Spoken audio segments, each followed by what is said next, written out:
Hello everyone, स्वागत है आप सभी का डीपी की क्लास मैथ्स क्लिनिक में।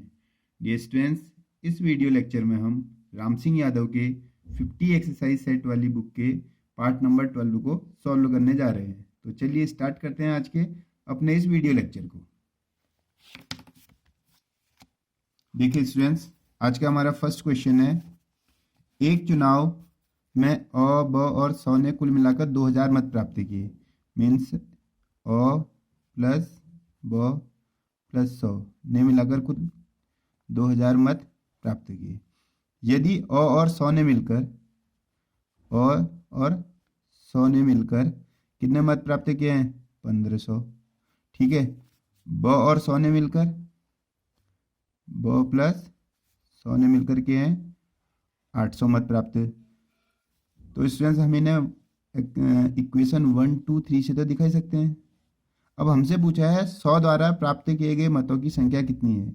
तो आप क्या करिए, इक्वेशन सेकंड और इक्वेशन थर्ड को आप ऐड कर दीजिए, आपका आंसर आ जाएगा। देखो कैसे, ये है ब 100 तो इन सबको जोड़ोगे तो क्या हो जाएगा, अ प्लस ब प्लस 100 प्लस 100 दो बार है, देखो और ब ऐसी है। और 15 और 8 कितना होता है स्टूडेंट्स? 2300। ठीक है स्टूडेंट्स, अब देखिए इसमें अ ब 100 लगा गया तो अ ब 100 की वैल्यू तो मालूम है हमें 2000 है। तो 2000 प्लस 100 इक्वल टू कितना हो जाएगा स्टूडेंट? 2300। तो 100 की वैल्यू निकाल सकते हैं ना। इस 2000 को साइड ले जाओगे तो क्या हो जाएगा, माइनस का -2000। ठीक है स्टूडेंट, तो कितना हो गया 300। ठीक है, तो कुल मतों की संख्या 100 द्वारा प्राप्त किए गए मतों की संख्या कितनी होगी स्टूडेंट? 300। तो इस तरह से हमारा पहला आंसर हो जाएगा इजीली। दूसरा देखिए, दूसरे में तो कुछ नहीं किया है स्टूडेंट। देखिए x cube into x cube upon x की 6 दिया हुआ है। जब भी पावर आप मल्टीप्लाई करते हो स्टूडेंट्स, ध्यान रखना पावर ऐड हो जाती है। तो क्या हो जाएगा, 3 और 3 मिला के कितने हो जाएंगी? 6। और बट्टे में भी कितना है स्टूडेंट्स? 6। तो 6 से 6 क्या हो जाएगा, कट जाएगा। मीन्स एक्स की 6 से एक्स की 6 कट जाएगा, तो कितना उत्तर आ जाएगा हमारा 1। जब भी हम गुणा करते हैं तो इनकी पावर क्या हो जाती है, आपस में पावर हो जाती है ऐड। ठीक है, तो अगर यहाँ पर जितनी भी पावर हो और यहाँ पर जितनी भी, आप इन दोनों को क्या कर दीजिए, ऐड कर दीजिए। जब इनको ऐड करेंगे तो कितना हो मिल जाएगा आपको, 3 और 3 मिला के 6। और बट्टे में भी कितना है, एक्स की 6। तो बराबर कितना हो जाएगा स्टूडेंट, ये 1। तो इस तरह से हमारा इस 37 ऑप्शन का जो पहला आंसर है वही करेक्ट हो जाएगा। अब देखिए अगला क्वेश्चन करते हैं स्टूडेंट्स 38 नंबर का। देखिए 38 नंबर के क्वेश्चन में हमें क्या दिया हुआ है, 81 अपॉन 0.09। ठीक है स्टूडेंट्स, अब देखिए यहाँ पर 81 है, हम इसको 81.00 लिख लें तो कोई फर्क तो पड़ेगा नहीं क्वेश्चन में। देखिए लेकिन अब पॉइंट के बाद 2 डिजिट यहाँ भी हैं, 2 डिजिट ऊपर भी हैं, तो हम इसको क्या लिख सकते हैं स्टूडेंट, 8100 अपॉन, देखो इसको तो हम सॉल्व करेंगे तो 9, क्योंकि 09 आ जाएगा। 09 की मीनिंग 9 ही तो होती है, और 9 से इसे कैंसिल कर दो, 9 9 जा तो 9 9 जा 81 और 2 जीरो ऐसे आ गए, तो कितना आंसर आना चाहिए, 900। तो इस तरह से जो इसका आंसर होगा स्टूडेंट्स वो होगा 38 का ऑप्शन नंबर सी। ठीक है, नेक्स्ट वाले में देखिए, नेक्स्ट क्वेश्चन हमसे कहता है 39 का 2 + 2 × 2। तो स्टूडेंट देखिए, जब आप किसी क्वेश्चन को सॉल्व कर रहे हो उसमें एक से ज़्यादा चिन्ह हो, एक से ज़्यादा चिन्ह हो, तो आपको क्या करना है, इसमें आपको डिवाइड, मल्टीप्लाई, ऐड और सब्ट्रैक्ट, इनका ध्यान रखना है। जो चीज़ पहले आएगी उसको हमें पहले करना है अप्लाई। मीन्स डिवाइड, अगर डिवाइड होता है इनमें तो पहले डिवाइड कर दे, मल्टीप्लाई है तो पहले मल्टीप्लाई करेंगे। देखो पहले मल्टीप्लाई है ना इसमें, तो हम क्या करेंगे, 2 2 जा 4। अब देखिए इसके बाद ऐड है, तो 4 और 2 कितना हो गया, 6। इस फॉर्मूले से आपका ये आंसर आ सकता है 6। मीन्स जब भी आपको ऐसा कोई क्वेश्चन मिले जिसमें प्लस माइनस डिवाइड सारे चिन्ह हो, तो इसका ध्यान रहे कि पहले डिवाइड, फिर मल्टीप्लाई, फिर ऐड, फिर सब्ट्रैक्ट। मतलब पहले भाग दोगे, फिर गुणा, फिर जोड़ और फिर घटाओ, इनके क्रम में ही इसको अप्लाई करेंगे। ठीक है, तो इस तरह से इसका आंसर कितना आएगा स्टूडेंट्स, 6 आएगा। तो नेक्स्ट क्वेश्चन देखते हैं। देखिए स्टूडेंट्स, एक शहर की जनसंख्या 4% वार्षिक की दर से बढ़ रही है। मीन्स एक साल कोई जनसंख्या है मान लो इस साल, फिर इसके बाद अगले साल बढ़ेगी, फिर और बढ़ेगी, फिर और बढ़ेगी, तब जब बढ़ जाएगी 3 साल बाद तो इतनी हो जाएगी। तो वर्तमान में इतनी है, तो ये पिछले 3 सालों में बढ़ते बढ़ते 17,576 हुई है। मतलब पिछले 3 सालों में 4% बढ़ती रही है ना। तो 3 वर्ष पूर्व पूछ रहा है, क्योंकि अभी तो इतनी है, तो 3 वर्ष तो इस पूर्व हमें बतानी है। तो 3 वर्ष पूर्व जो जनसंख्या होगी वो इस जनसंख्या से क्या होगी, कम ही होगी। तो अब क्या करेंगे स्टूडेंट, देखिए अब हमें निकालना है, हमें जनसंख्या अभी दे रखी है 17,576 है। अगर स्टूडेंट्स आपको पूर्व निकालना हो और कितना परसेंट बढ़ा रहे हैं, 4% हर साल, तो जनसंख्या अपने आप में तो 100% होगी कभी भी हो, तो 3 साल से 104% बढ़ते जा रही है, तो पहले साल 104% बढ़ी होगी, दूसरे साल भी 104% बढ़ी होगी और तीसरे साल भी 104% बढ़ी होगी, तब जाके अब जनसंख्या इतनी है। ठीक है, अगर ये पूछता अभी, अगर जनसंख्या अभी इतनी है 3 साल बाद कितनी होगी, तो आप क्या करते, इसको गुणा 104, गुणा 104 और गुणा 104 ऊपर लिखते, लेकिन ये पूर्व पूछ रहे हैं तो इसलिए मैंने ये नीचे लिख दिया। अब देखिए इसको सॉल्व कर सकते हैं हम, 17,576 बट्टे 104 गुणा 104 गुणा 104, देखो परसेंट हटाया तो बट्टे में लगेगा 100, यहाँ भी 100, यहाँ भी 100, और वो बट्टे वाला ऊपर आ जाएगा, तो 100 गुणा 100 गुणा 100।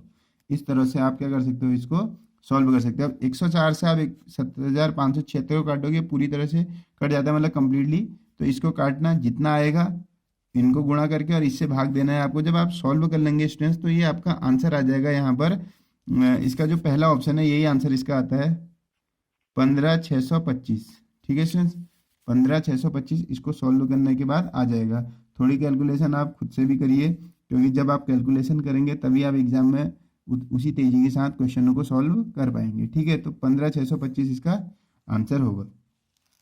ठीक है स्टूडेंट्स, वैसे इस क्वेश्चन को हम बहुत अलग अलग तरीक़ों से कर सकते हैं, इस टाइम हमने इसी तरीके से कर दिया है। आगे आने वाले सीरीज में मैं आपको बताऊंगा इस टाइप के क्वेश्चन को हम और इजीली भी कर सकते हैं। ठीक है स्टूडेंट्स, नेक्स्ट देखिए 41 नंबर का क्वेश्चन है कि मूलों का योग दे रखा है स्टूडेंट्स, मूलों का योग, मूलों का योग कितना है स्टूडेंट्स, 6, और गुणनफल कितना है स्टूडेंट्स, गुणनफल है हमारा इसका 16।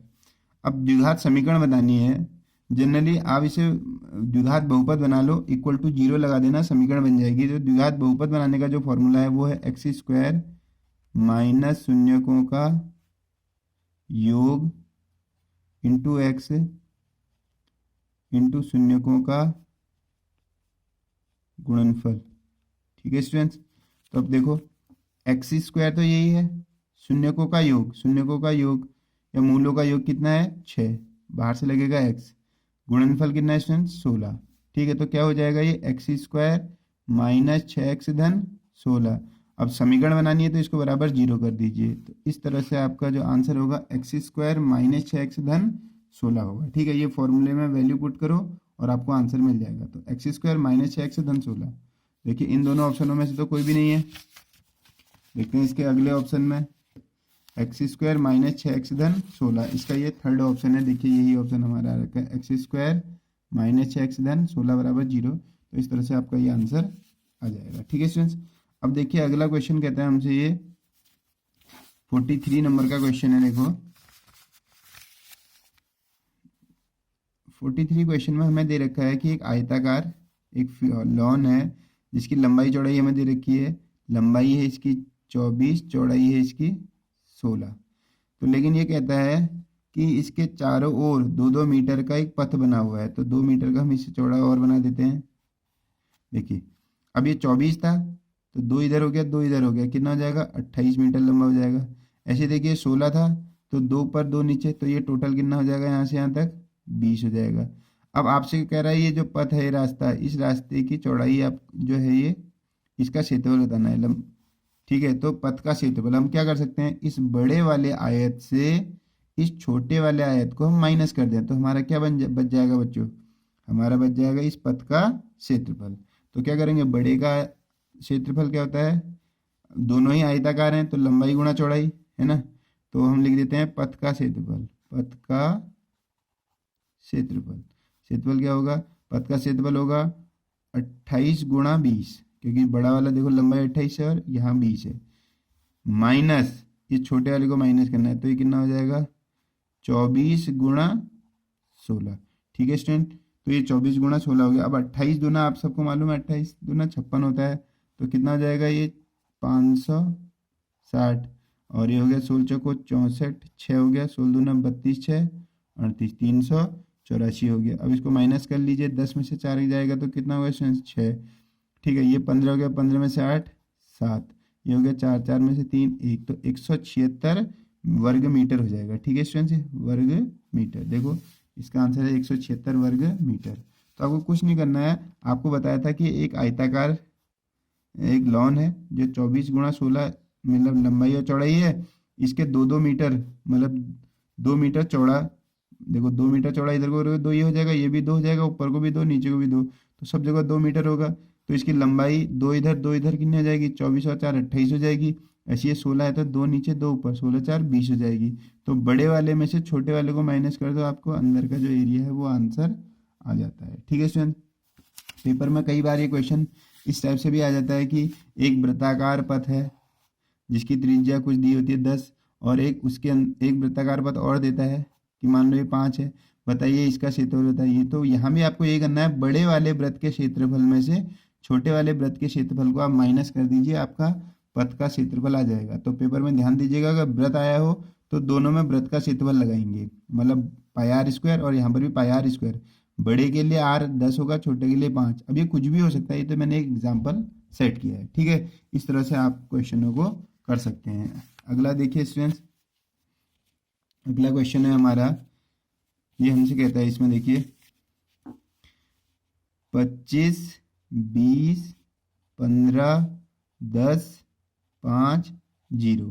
तो कहता है इसका अगला पद क्या होगा। अब देखिए स्टूडेंट्स, ये सब 5 5 कम हो रही है, 5 कम हो रहा है, ये भी 5 कम हो रहा है, ये भी 5 5, ये भी 5 कम हो, तो इसमें 0 में से भी 5 कम करेंगे तो कितना आ जाएगा, ऋण 5। ये तो बहुत आसान सा क्वेश्चन था, इसका ऋण 5 आंसर होगा। ऐसे ही अगला देखो 4 10 16 22 के बाद कौन सी संख्या आएगी। अब ध्यान दो स्टूडेंट, इसमें 6 का अंतर है, इसमें भी 6 का अंतर है, इसमें भी 6 का अंतर है, तो अगले में भी कितने का अंतर होना चाहिए, 6 का। तो 22 और 6 कितना हो जाता है, 28। तो इसका आंसर कितना होगा, 28 हो जाएगा। ठीक है स्टूडेंट, तो चलिए अब करते हैं हम अपने नेक्स्ट क्वेश्चन को। अब हमें क्या करना है, देखिए स्टूडेंट्स यहाँ पर हमें लिखा है महत्तम समापवर्त 81 और 117 का। ठीक है, 81 और 117 का महत्तम समापवर्त हमें निकालना है। तो 81 के गुणनखंड करोगे तो आपको पता है 3 3 9 3 27 3 81। ऐसे 3 3 9 9 और 17 नम 17 नम 13 नम होगा, सॉरी 17 नम नहीं होगा, 13 नम, क्योंकि 39 या 117 होता है ना स्टूडेंट्स। तो देखिए इसमें कॉमन क्या आ रहा है, एक तो 3 आ रहा है, ये वाला भी 3 आ रहा है। जो चीज़ कॉमन होती है वो ही हमारी HCF होती है। तो एक जोड़ा 3 का, दूसरा जोड़ा भी 3 का, तो 3 त्याग कितना हो जाएगा स्टूडेंट्स, 9। और इस तरह से हमारा ये आंसर भी हो जाएगा।